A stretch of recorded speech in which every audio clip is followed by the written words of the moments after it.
দুইটি স্বাভাবিক সংখ্যার বর্গের সমষ্টি রূপে প্রকাশ। কোনো এই দুই সংখ্যাকে দুইটা স্বাভাবিক সংখ্যা বসিয়ে বর্গ করতে হবে, বর্গ করে যোগফলটা 2 আসতে হবে। তাহলে আমরা যদি এখানে 1 বসাই, 1 স্কোয়ার প্লাস 1 স্কোয়ার, তাহলে 1 2টা 1 2টা, তাহলে এককে 1 এককে 1, তাহলে 1 যোগ করলে 2।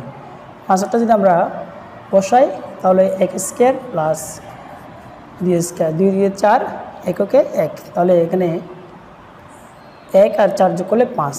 আটটা যদি আমরা বসাই 2 স্কোয়ার প্লাস 2 স্কোয়ার, 2 দিয়ে 4 2 দিয়ে 4, 4 4 যোগ করলে 8।